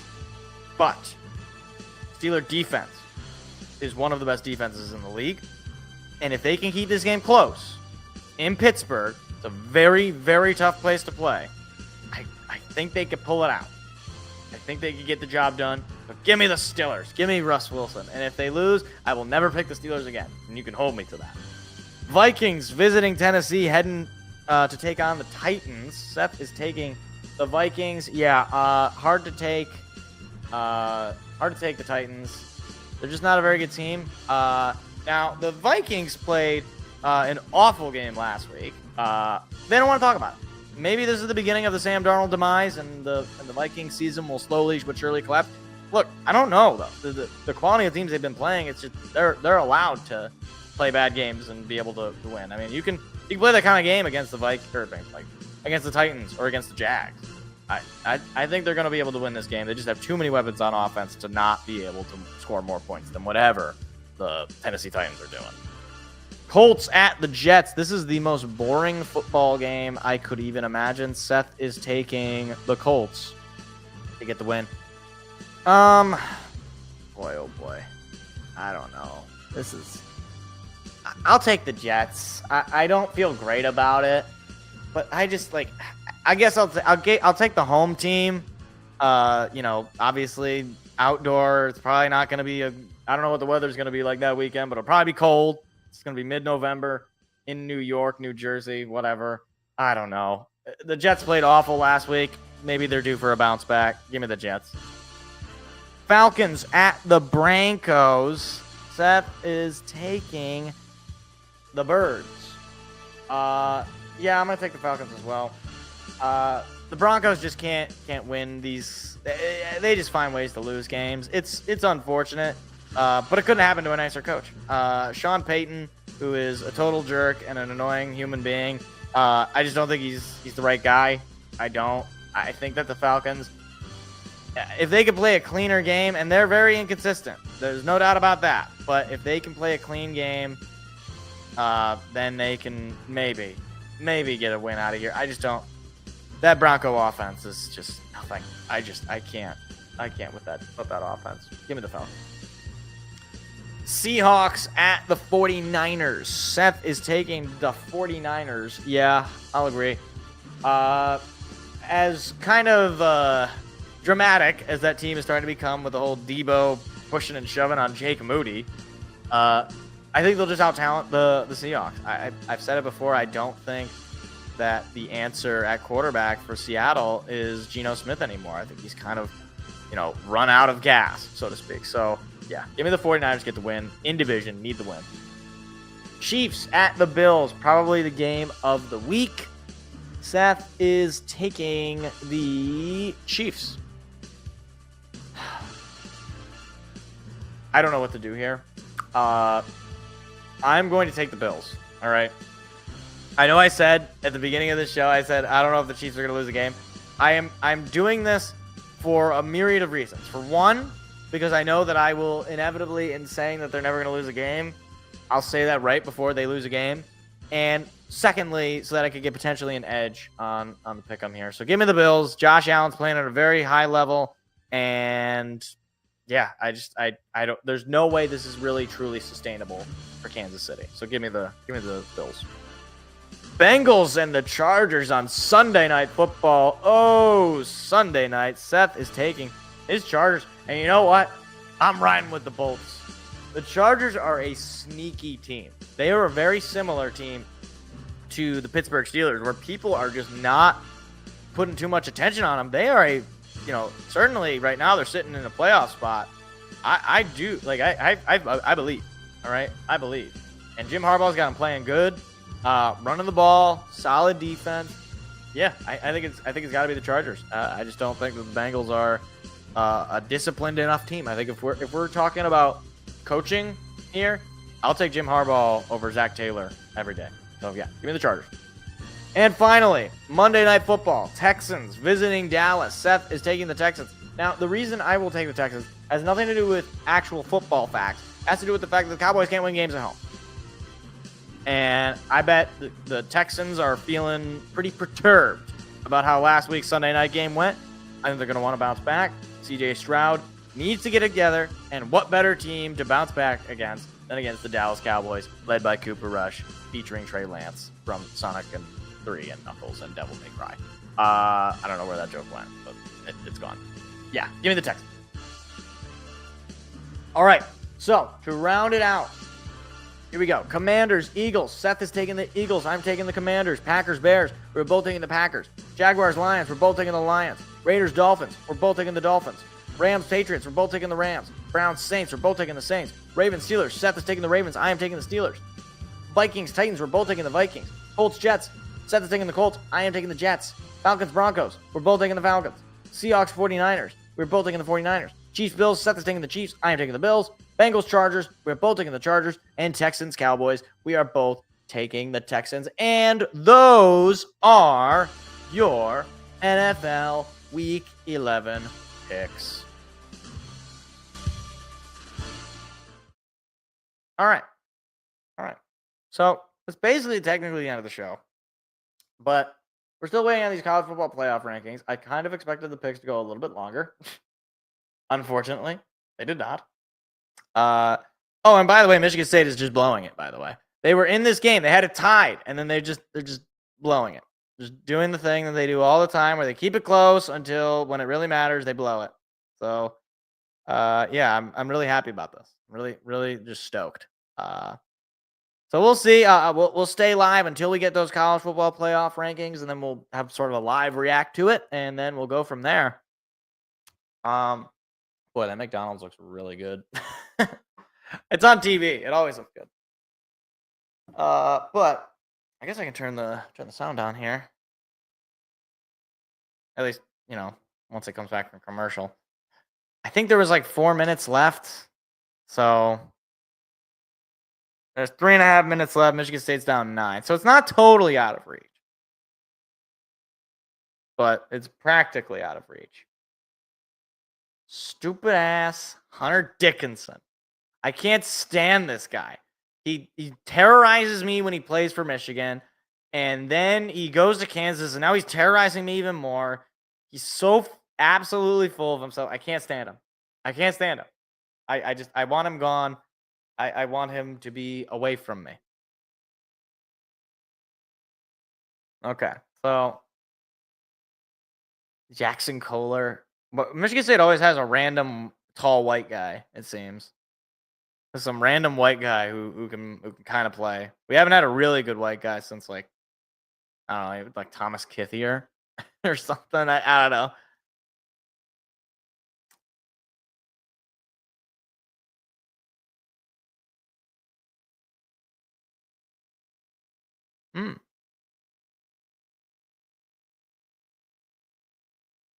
All right. Michigan State's got the ball. Cooper over to, I believe that's Holloman. Inside to Carr. Back over to Holloman for 3. Rolls out, but rebounded by Kohler.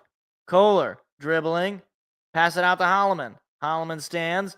Now he dribbles forward inside the arc. Holloman's got to pass it. Over to Carr. Back over to Holloman. Holloman jumping for 2 off the front of the rim. And this one is rebounded by Michigan State again. Holloman has it. Then a fake from 11. Back over to Holloman. Holloman for 3. Doesn't get it. And it's rebounded by Michigan State again. And finally getting the rebound is Carr, who makes the 2. Oh, my gosh. How many offensive rebounds? Jeez Louise. Good thing they got that.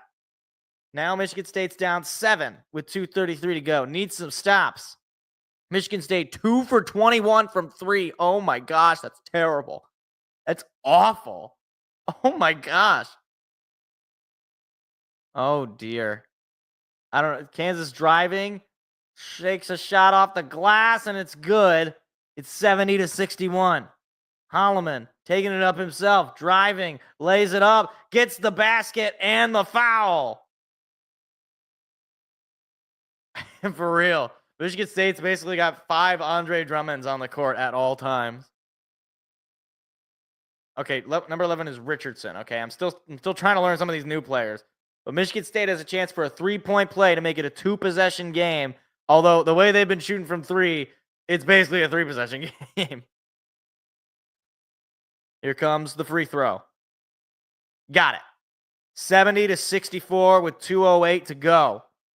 I got to say, credit to Michigan State for keeping it somewhat close. But, I mean, still, it just feels like this happens a lot. Need some stops. And need to be able to make threes. Like, you just can't. You're 2 for 21. Even if you do win this game, it'd be basically because Kansas gives it up. Dickinson has it. Now he hands it off. Now driving to the paint and to the basket. Lays it up and in. Can't have it. Whoa, Kohler kind of tripping on the inbound pass. Kohler. Around to, I don't know who that is. Over to Cooper. Over to, is that Fears? I don't know. I don't know who some of these guys are. Fears number 1. Over to Kohler. Now Fears. 8 to shoot. Has to pass it.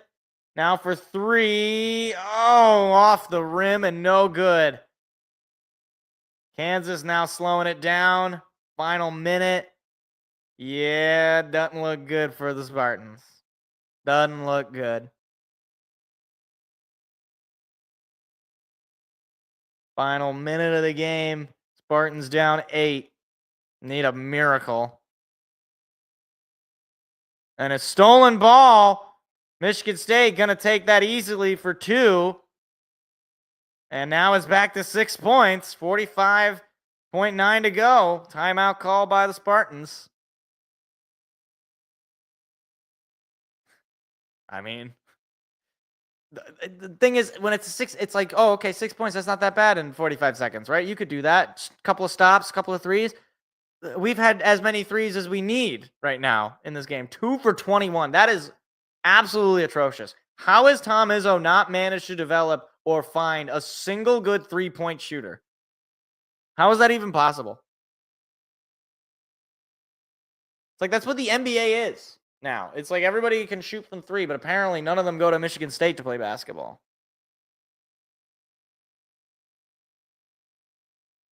And Hunter Dickinson is basically the entirety of Kansas's team, 25 points. He's got Drummonds. That's all he's got. He doesn't even have that. I would take an Andre Drummond on this team. At least I know that I'd be getting, basically a double-double player. I can't even get that.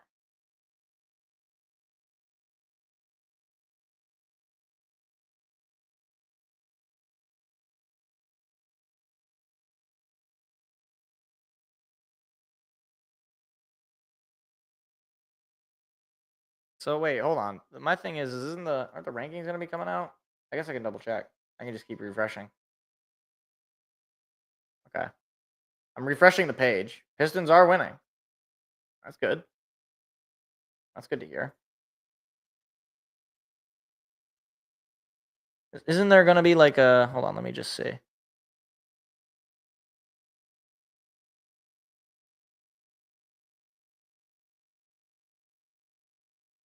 Yeah, okay. So the college football reveal. Okay, yeah. That's what I thought. Full court pressure for Michigan State. Now a high pass.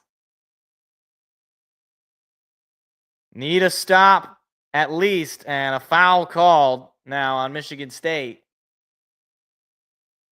That was Carr. And I think he's going to shoot a couple of free throws. I mean, Michigan State basically needs him to lose, or needs him to miss. This is the problem. Zeke Mayo, 4 for 4 on the year in his free throws. Shot number 1 is up, and it's good. Rolls it forward, 73-66. I mean, I don't like. It's like there's 36 seconds and you're down now 7. Like you couldn't stay in this game because you just have no number one guy. Michigan State basketball is like the Red Wings. They just have no number one guy. They have a bunch of guys that might be able to work if you had some leader on the team, but they just have nobody. Holloman quickly down the court, passing it back. Now a shot for 3, and it's through. A quick 3 makes it a 5-point game with 29 seconds to go. That is just the third 3 of the night for Michigan State. That was Fiddler with the 3, but it doesn't even like. Now another timeout is called. The final minute of a basketball game is always the longest. I mean, like seriously though, like now you make a 3. You couldn't do that when you were, it was a 6-point game.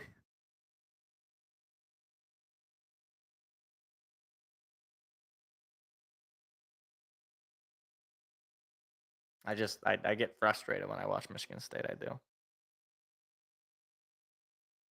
And can we just finish this so that I can see the college football playoff rankings so that I can leave now? Just gonna keep refreshing the page. Nope. I just want to see where everybody is. I know it's gonna be Oregon at number 1. I know that. I mean, you win the game, of course they're still gonna be number 1. I just want to see how far Georgia goes, and how high Alabama goes. That's what I want to see. But instead, I gotta watch Michigan State slowly but surely die. We winning? No, we're losing. 74-69. Kansas over Michigan State. Press defense and a foul called immediately on Michigan State. I mean, like, I hate this. I hate this. This is so dumb. Like, this never works, right? This is like, it's not like an empty net where, okay, at least then, like, it fails, you can just die. It's like, this is like, okay, you make a shot. All right, now we're going to foul. And we're going to foul again. And it's like, this is just stupid. KJ Adams is 60% from the free throw line. So, see if he misses a shot. He does not. Now it is a 6-point lead for Kansas. Trying to make it 7.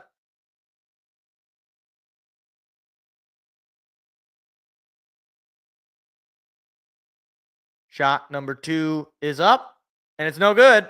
And it's rebounded by Michigan State. Quickly goes Holloman. Holloman passing it around, now driving to the basket. And missing the shot and not drawing the foul. Rebounded by Kansas. Now fouling was Richardson, but I mean, you had to make a basket there, obviously. It was Akins who tried to drive and just couldn't finish. I was surprised there wasn't a penalty. I'm surprised there wasn't a foul there. So Dajuan Harris Jr. or Dejan. I don't know if it's a soft or a. Either way, he made the first free throw to make it a 7-point lead. Jaden Akins, 2 points, 1 for 7 from the field. Yeah, that's about right. Shot number 2 is up and it's through. 77-69.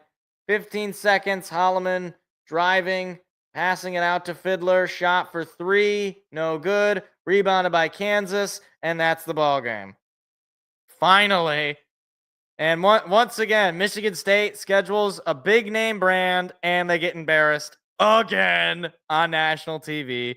Again.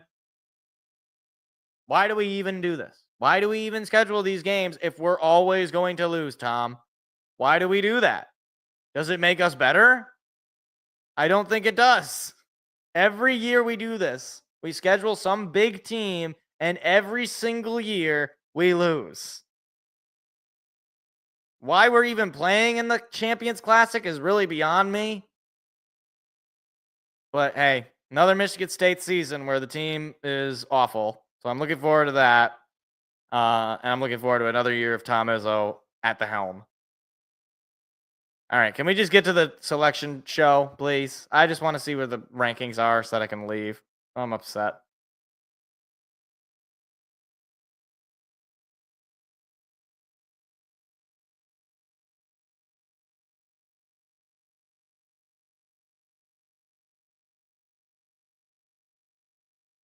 I think I could defend Jaden Akins, to be honest. The way he shoots. I mean, seriously. I mean, I just don't. I simply do not understand why we decide every year to do this. It's like this is just going to destroy this team's confidence immediately. Not that the team really deserves any confidence to begin with, but okay, let's play them against the best team in the country and have them get embarrassed. Basically, is what the purpose of this is. It's one thing if we can play these games and win, but I don't remember the last time we actually played any of these games and won. Oh my gosh, they're doing the post-game interview. Please, I just want the college football playoff rankings. I'm begging you. I am begging you. Please, ESPN. How long is this ranking reveal going to take? This is all like post-show material. All right? This was all, I already talked about everything I wanted to talk about. We could have ended the show at like 30 minutes ago, theoretically.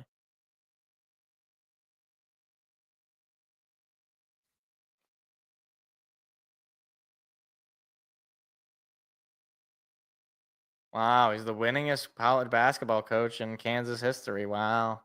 Well, that's good for him. I mean, I guess I don't know if it should really count because he got to play a high school team to get that last win, but basically, or like a community college team. It basically counts.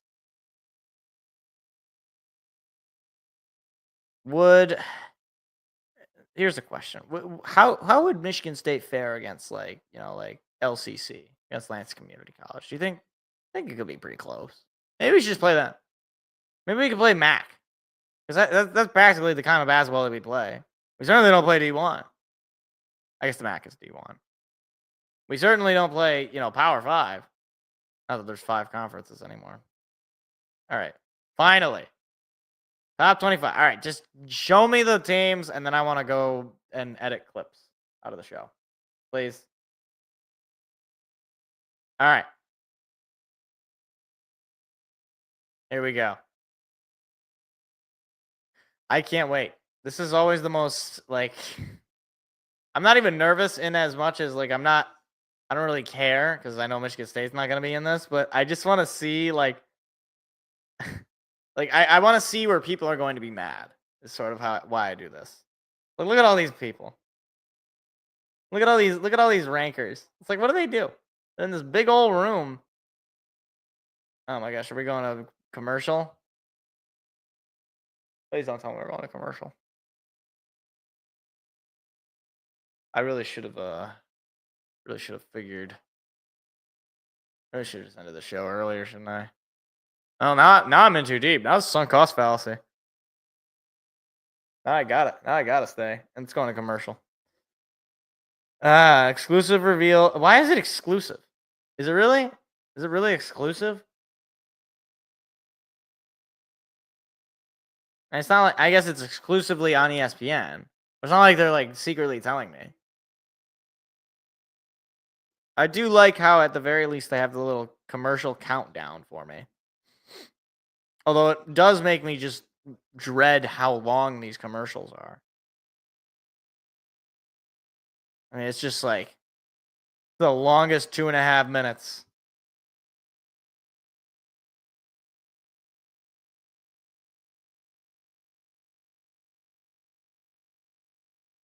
Oh, Papa John's Pizza. Look at Shaq. Oh, yeah, isn't Shaq Papa John now? Because the real Papa John had a moment. Yeah, he had a bit of a moment. All right. Mistakes were made. Ohio State's path to college football player with Indiana ahead. What does that even mean? Is that a statement? What is their path to the college? They've got one loss. What? I don't know. I don't understand. Oh my gosh. These better be worth it. This better not be just total nothing. It better be funny in some way. Can I at least get that? Can I get funny? Have Penn State be out of the rankings for no reason. I mean, there's a reason, but have them be out of the ranking. That'd be fun. That's what I would live for. I know they're going to make it just because they're probably not gonna lose another game. But ideally, they don't make it. Avocados from Mexico.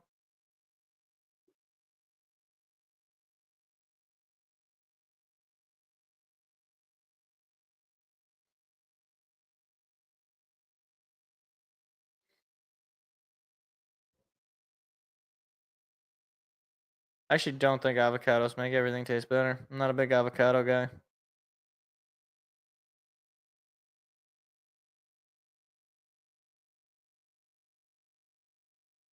Is avocado a fruit? It's a fruit, right? I don't think it should be a fruit. As the king of the world, I don't think it should be a fruit. I think I'm gonna have to usurp that. It's actually not a fruit. It's a, I don't know. It's slime. It's just gross. It's like it's not a fruit. I don't know. Fruit is like an apple. That's the only fruit. That's my declaration. All right. I think I've had enough filibustering. We got 10 seconds. 10 seconds. All right, come on. Please. Watch. How much filibustering are they going to do before they actually just reveal the teams?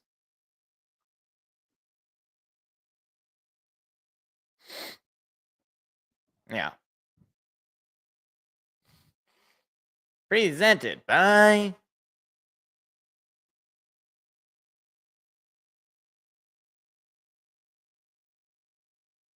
Oh, Reese. My beloved king. All right. I don't need the playoff explainer. I don't care. Just tell me who's in the rankings. Yeah, all right. 5 highest ranked conference champions. Yep, I've heard that. Plus the highest rank. All right, okay. Yeah, this is. I'm so glad that this is what college football is now. Isn't it great? You gotta do like the Pythagorean theorem just to figure out how the playoff works.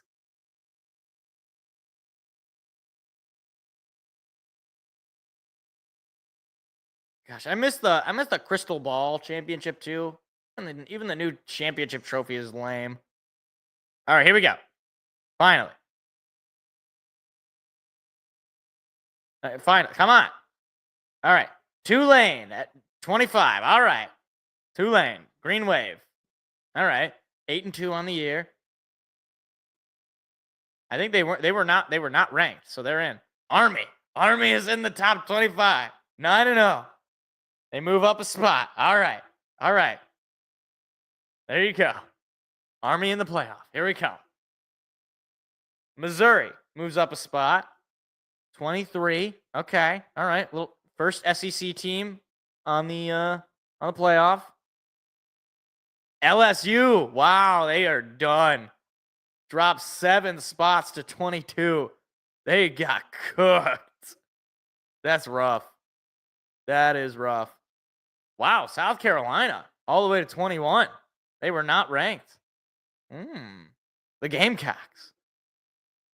Wow, could you imagine what they would be if they would have ended up winning against LSU? That's crazy. It's crazy that they're below South Carolina. LSU is when they beat South Carolina. That's how bad that Bama loss was.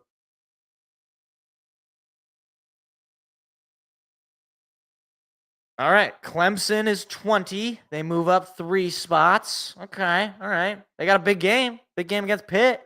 Trying to stay alive. All right. Louisville up 3 spots. Okay.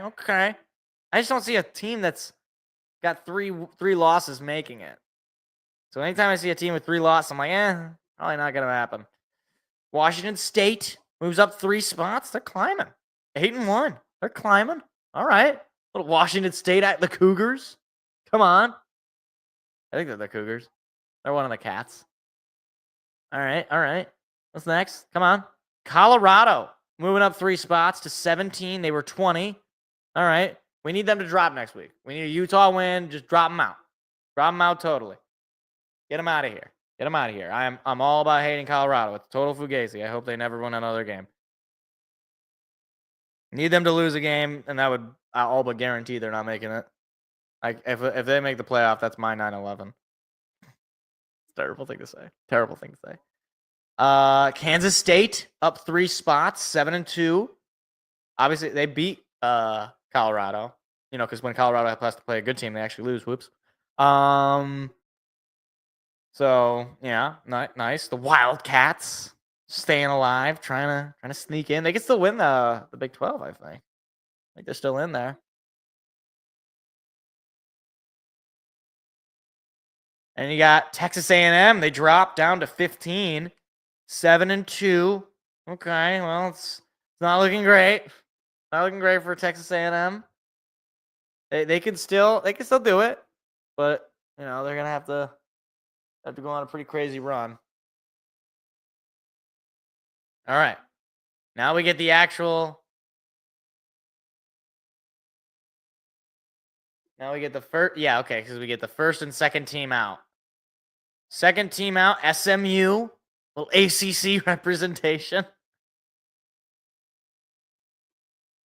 14. Yeah, okay, so 14 and 13. SMU. Oh, Boise State. They are in at the 12 spot. The Broncos. Why don't we see the first team out? Why are they doing this in weird order? This is so strange. Why did they skip the first team out? They got SMU as the second team out. Why did they just skip the first team? All right, there we go. Whoa! Georgia, the first team out. Whoa! That's wild. They lose to Ole Miss, and they're the first team out. Whoa! Okay. That is crazy. Oh my gosh. I'm beside that's insane. No wonder they kept that. Wow. That is crazy. That's insanity. I can't get over that. All right. Ole Miss in at the 11 spot, which makes sense. They beat Georgia. They launched themselves into the playoff.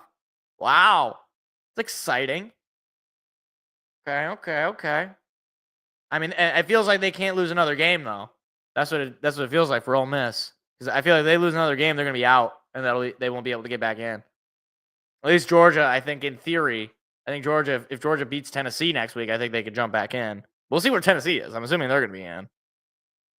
Wow, that makes that Tennessee-Georgia game all the more interesting this weekend.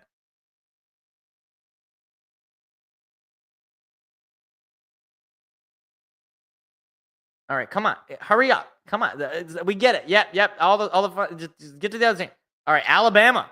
I thought they would jump up a little higher, but they are at 10. So they're in just ahead of Ole Miss. All right. So we got 2 out of the 3 teams so far are SEC teams in the playoff. I'm sure everybody's really happy about that.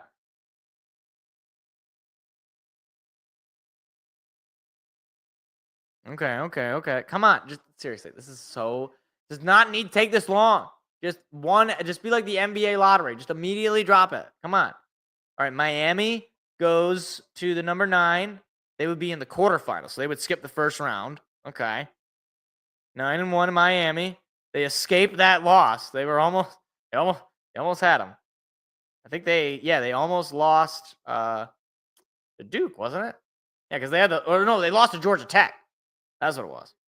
That's their one loss on the year. This is Georgia Tech. So, but they keep themselves in. You got Notre Dame. Notre Dame at number 9. Or number 8. It's weird. Like, the seating is a little different. Then there's Tennessee. Okay, so you got Tennessee ranked number 7 overall.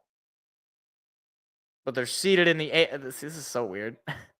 They're number 7 overall, but they're seated as 8. But okay.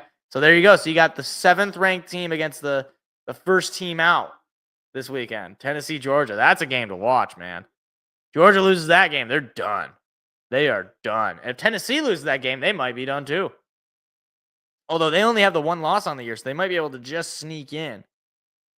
And a little BYU, undefeated BYU in the quarterfinals, number 6. They'd be the 3rd seed. Okay. I guess that's how that works. No idea how okay. The Cougars. Didn't they just beat Utah? I think that was in the Holy War. I just don't trust BYU. I don't. I just on instinct. I've never watched any BYU football games, but I just immediately don't trust it because it's BYU.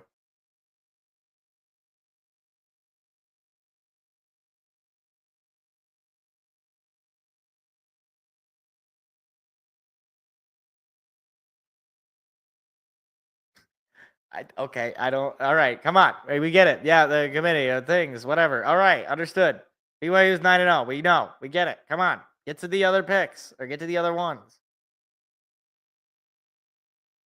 Oh my gosh. This is agony, man. How do people watch this? This is terrible.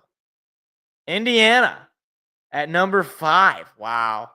10-0 Indiana, in theory, would play Alabama. Could you imagine? Oh my gosh. That would be nuts. If Indiana could beat Bama. Crazy. That's the first Big Ten team, by the way. I think the first Big Ten team in general.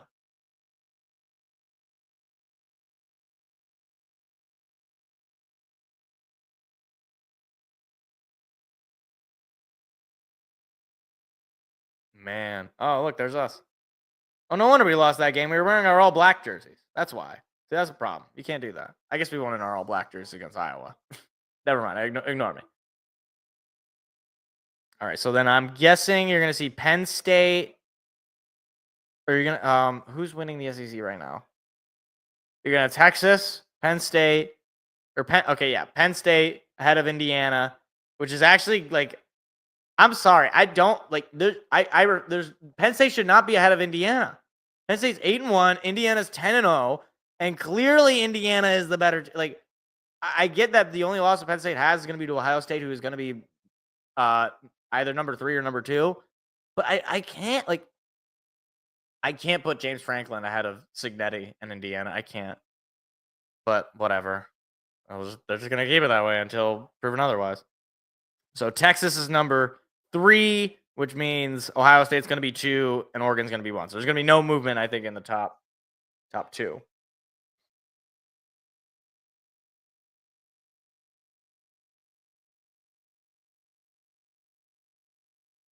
But yeah, I mean, the biggest surprise though is Georgia being out. That's absolutely crazy. I guess, you lose to Texas and you lose to Ole Miss. So 2 bad losses to good teams.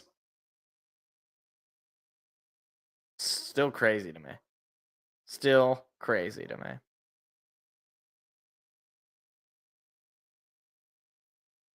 What else? All right, and then Ohio State's 2, which means Oregon is 1. Okay.